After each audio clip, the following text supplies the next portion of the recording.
In the darkest corners of World War II history, there's a story so unbelievable that most people refuse to accept it as truth. A story about a survivor who endured not one, but multiple brushes with death. Someone who watched their ship sink beneath the waves. Who swam through shark-infested waters while explosions lit up the sky. Who was captured by enemy forces and thrown into the most brutal prison camps the Japanese military ever constructed. But here's where it gets strange. This survivor wasn't a soldier. Wasn't a sailor. Wasn't even human. And yet, when the war finally ended, this survivor walked away with something no animal in history had ever received before, or has received since. An official military registration. A service record. A title that changed everything we thought we knew about courage, loyalty, and what it truly means to be a prisoner of war. The British military did something unprecedented. They looked at this survivor and said, "You are one of us. You served. You suffered. You deserve recognition." And they made it official. Now, I know what you're thinking. This sounds like something out of a movie. Some Hollywood fiction designed to make us feel good. But every single word I'm about to tell you is documented. Verified. Recorded in official military archives that you can look up yourself. This is the true story of how a liver-and white pointer became the only animal ever registered as a prisoner of war. This is Judy's story. September 1936. Shanghai, China. In a dusty shipyard, surrounded by the chaos of military preparations, a small liver-and white pointer puppy sat alone in a wooden crate. She had no name yet. No purpose. No idea that destiny had already chosen her for something extraordinary. The men walking past barely noticed her. They had wars to prepare for. Ships to build. Empires to protect. But one sailor stopped. He looked down at this scrawny puppy with oversized paws and ears too big for her head. Something in her eyes caught his attention, a spark of intelligence that seemed almost human. "You look like trouble," he said. The puppy tilted her head. Studied him right back. He reached down. Picked her up. Carried her aboard the HMS Nat. In that moment, neither of them understood what had just begun. The sailor just wanted a mascot. The puppy just wanted a home. What they got instead would become legend. The old Chinese dock worker watched the sailor carry the puppy aboard. He shook his head slowly. "Bad luck," he muttered in broken English. "Dog on warship. Very bad luck." The sailor laughed. "She's just a pup, old man. What harm could she do?" But the dock worker didn't smile. He'd seen enough war to know that fate had a cruel sense of humor. That the things we love most often become the things we must fight hardest to protect. "The sea takes what it wants," he said. "Remember that." The sailor dismissed the warning. Superstitious nonsense from another era. But years later, floating in oil-black water while his ship disappeared beneath the waves, those words would echo in his mind like a prophecy finally fulfilled. The sea does take what it wants. But sometimes, it gives something back. February 14th, 1942. The South China Sea. The HMS Grasshopper cut through dark waters, desperately trying to escape Singapore before the Japanese forces closed in completely. Judy stood at the bow, her nose working overtime. Something was wrong. She could smell it. Sense it.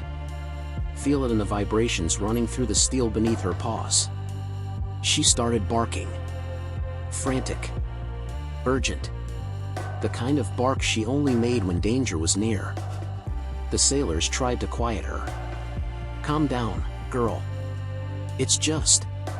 The first bomb hit the water 30 yards off starboard. Then another. Closer. Then the world exploded. Japanese aircraft screamed overhead, their bombs finding their targets with devastating precision.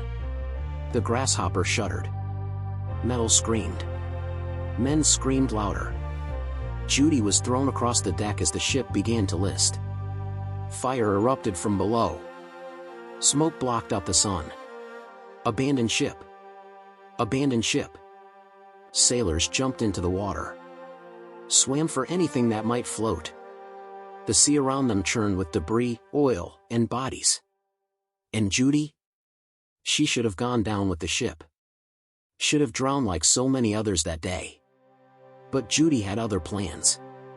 As the Grasshopper made its final groan and slipped beneath the waves, a liver-and white pointer launched herself into the South China Sea.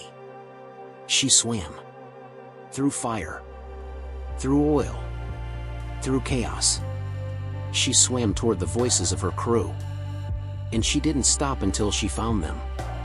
The survivors gathered on a small island. Exhausted. Wounded. Terrified. They'd lost their ship. Lost their crewmates. Lost any hope of easy rescue. And then, emerging from the waves like some kind of miracle, came Judy.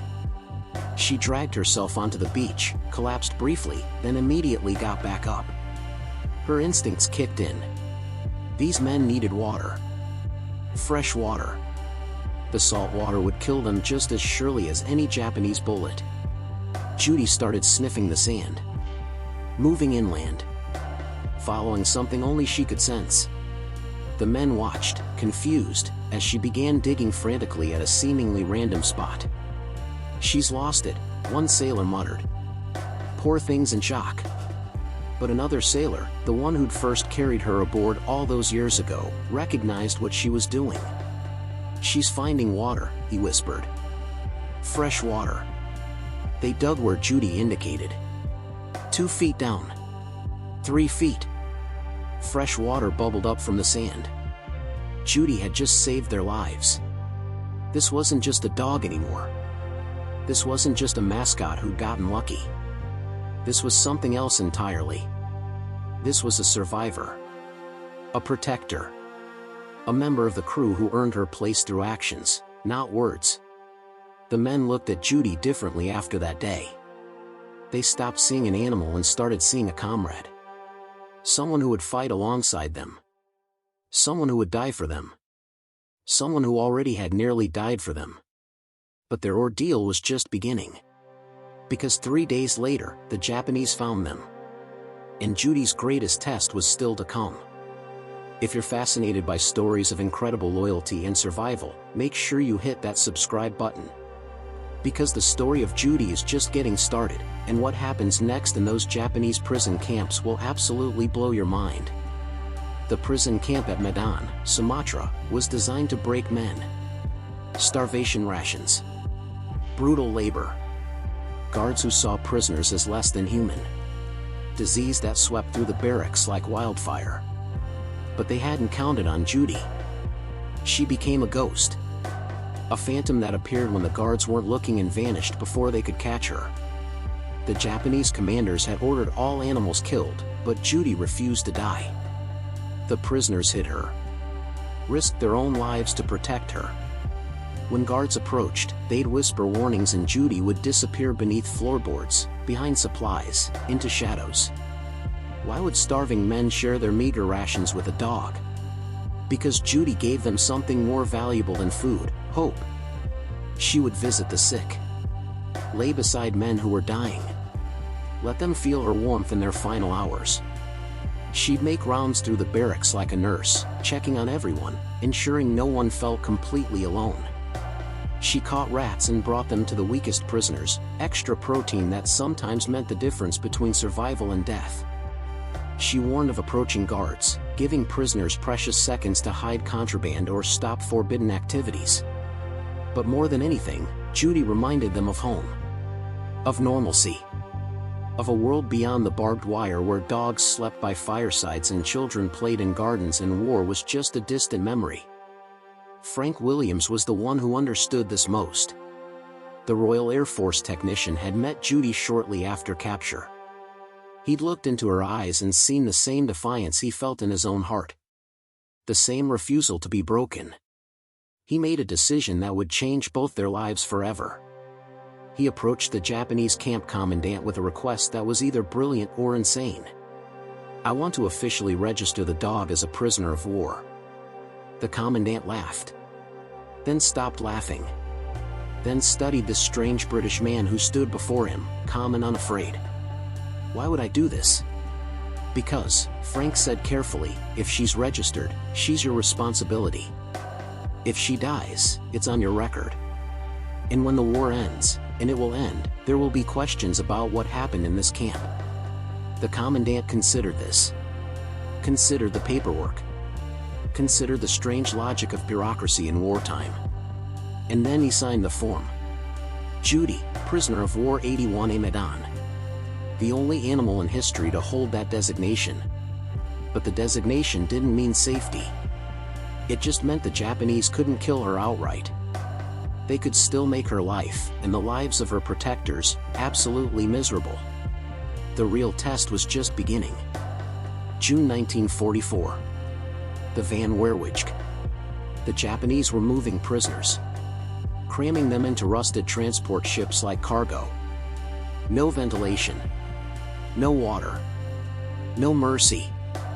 Frank Williams stood in line, Judy pressed against his leg. He'd managed to hide her in a rice sack to get her aboard, but now she stood exposed on the crowded deck. A Japanese guard spotted her immediately. "Kill it." The order was simple. Direct. The guard raised his rifle. But something strange happened. Other prisoners stepped forward. Formed a wall around Judy. Men who could barely stand straight put themselves between a dog and a bullet. "She's a registered prisoner," Frank said, his voice steady despite the terror in his heart. "Check your papers." "POW 81A Medan." The guard hesitated. Bureaucracy was sacred, even in war. Even on a death ship sailing toward hell. He lowered his rifle. For now. But the nightmare wasn't over. It was just transforming into something worse. The ship was overcrowded, undersupplied, and sailing through waters patrolled by Allied submarines who had no way of knowing prisoners were aboard. When the first torpedo struck, the Van Werwijk lurched sideways like a wounded animal. Chaos erupted. Prisoners screamed. Guards screamed. The ship began taking on water immediately. Frank grabbed Judy, but the force of the explosion threw them apart. He hit the railing hard. Nearly went over. "Judy!" he screamed into the darkness. No response. The ship was sinking fast now. Men jumped into the water. Swam for debris. Fought each other for pieces of wreckage that might keep them afloat. Frank searched desperately for Judy. Called her name again and again. Nothing. He had to make a choice. Stay and search, dying with the ship. Or jump and survive, abandoning the dog who had given him hope when he had none. "Judy!" Still nothing. The water was at his chest now. The ship groaned its death rattle. Frank jumped. He swam away from the suction of the sinking vessel. Found a piece of wreckage. Clung to it with the last of his strength. And he wept. He'd lost her. After everything they'd survived together. After all the promises he'd made to protect her. He'd lost her to the same sea that had tried to claim her years before. For hours, he floated.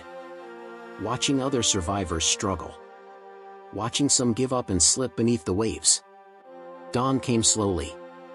Gray light revealing a scene of devastation. Bodies. Debris. Oil slicks. And then. A bark. Distant. Weak. But unmistakable. Frank turned so fast he nearly capsized his makeshift raft. There, swimming toward him through the wreckage, was Judy. She was exhausted. Barely keeping her head above water. But she was alive. And she was pushing something ahead of her with her nose. A man. Unconscious. Drowning. She was saving someone. Even now, even in her own desperate fight for survival, she was saving someone else. Frank paddled toward her. Grabbed the unconscious man. Pulled him onto the wreckage. Then reached down and lifted Judy from the water. She licked his face once. Then collapsed against him, utterly spent. They floated together as the sun rose. Survivor and survivor. Prisoner and prisoner. Alive against all odds. This story is incredible, right? If you want to see more untold stories from history that deserve to be remembered, drop a comment below and tell me, what's the most loyal thing an animal has ever done for you? And while you're down there, hit that like button so more people can discover Judy's amazing journey. The survivors were recaptured. Taken to another camp. Another hell. But word of what Judy had done on that sinking ship spread like wildfire through the prisoner network. She hadn't just survived the torpedo attack. She'd saved men. Pushed them toward wreckage when they were too weak to swim.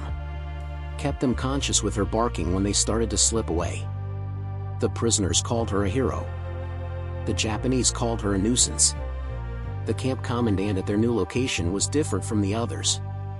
Crueler. More determined to break the spirit of his captives. He called Frank Williams into his office. "The dog," he said simply. "Kill it yourself. Or I will kill 10 men in its place." Frank felt the world tilt beneath his feet. This was the choice. The impossible choice. One life for 10. An animal for humans. Simple mathematics of war. But looking at Judy, who sat calmly at his side, Frank saw something else entirely. He saw every moment of hope she'd given. Every life she'd saved. Every night she'd spent comforting dying men. He saw the symbol she'd become, living proof that compassion could survive even in the darkest places. If he killed her, he wouldn't just be ending a life. He'd be killing hope itself. "No," he said quietly. The commandant's eyes widened. "No? Kill the men if you have to. Kill me. But I won't murder her." Silence stretched between them. The commandant studied this broken man who somehow still had steel in his spine. And then, inexplicably, he laughed. "You British. So sentimental." He waved his hand dismissively. "Get out. Take your dog. We'll deal with this later." There was no later. The war was turning. The Japanese knew it. Resources were being redirected. Guards became less vigilant. Judy had survived again. But Frank knew the truth. He'd made a choice that should have cost lives. His own. Others. And somehow, impossibly, it hadn't. Maybe luck. Maybe fate. Maybe something else entirely. He looked at Judy, who looked back at him with those intelligent, knowing eyes. "We're gonna make it, girl," he whispered. "Both of us. All the way home." She wagged her tail once. Slowly. Deliberately. As if she already knew. August 1945. The atomic bombs fell. Japan surrendered. And in a prison camp in Sumatra, skeletal men wept with joy as they realized they might actually survive this nightmare. Judy was there. Still alive. Still watching over her family. When Allied forces finally liberated the camp, they found something extraordinary among the survivors. A dog with an official POW number. A dog with a service record. A dog who had been torpedoed twice, survived multiple shipwrecks, and spent years protecting her fellow prisoners. The story spread quickly. Journalists wanted interviews. Military officials wanted documentation. Everyone wanted to meet the dog who had defied death itself. But Frank Williams just wanted to take her home. The paperwork was complicated. Quarantine requirements. Transportation logistics. 1,000 bureaucratic hurdles for bringing an animal from Southeast Asia to England. Frank navigated every single one. 6 months later, they stepped off a ship in Liverpool together. Frank, still rebuilding his strength after years of starvation. Judy, grayer around the muzzle but still alert. Still watching. Still protecting. The crowds that greeted them were overwhelming. People who had read about Judy in newspapers. Families of men she had helped save. Military officials who had come to honor an unlikely hero. And in 1946, Judy received the Dickin Medal, the animal equivalent of the Victoria Cross. The citation read, "For magnificent courage and endurance in Japanese prison camps, which helped to maintain morale among her fellow prisoners, and also for saving many lives through her intelligence and watchfulness." She was the most decorated dog of World War II. But to Frank, she was simply family. Simply the soul who had helped him survive the unsurvivable. They lived together for the next 4 years. Quiet years. Healing years. Years of long walks and warm firesides and the simple peace of being alive. When Judy died in 1950, Frank buried her wearing her military jacket and medals. On her grave, he placed a plaque that read, "A remarkable dog. A faithful companion." But he could have added so much more. The house in Portsmouth was small. Modest. Exactly what they needed. Frank would wake each morning to find Judy already by the door, waiting for their walk. Rain or shine. Summer or winter. She didn't patrol the perimeter anymore. Didn't wake at every sound with battle-ready alertness. The war was over for both of them. But sometimes, late at night, Frank would find her at the window. Staring out at nothing. Or perhaps staring at memories only she could see. Ships sinking. Men drowning. Camps filled with suffering. He'd sit beside her on those nights. Put his hand on her head. Neither of them needed words. They'd survived together. That was enough. Visitors came often. Other POWs who had known Judy. Who credited her with their survival. Who needed to see her one more time to believe they'd really made it home. She greeted each one with the same calm dignity. Accepted their gratitude. Let them weep into her fur. And then she'd return to Frank's side. Always his side. Their bond had been forged in fire. In water. In starvation and fear and impossible hope. Nothing could break it now. Not time. Not distance. Not even death, when it eventually came. Because some connections transcend the physical. Some loyalties become eternal. Judy taught Frank that. And Frank spent the rest of his life making sure the world would never forget. Here's what stays with me about Judy's story. It's not the shipwrecks. Not the prison camps. Not even the official POW designation, though that's remarkable enough. What stays with me is the choice those men made, again and again, to protect her. Starving men shared their food with her. Dying men drew strength from her presence. Soldiers risked execution to hide her from guards who wanted her dead. Why? Because Judy represented something they couldn't afford to lose. Something beyond survival. Something that made survival worth fighting for. Compassion. Connection. Love.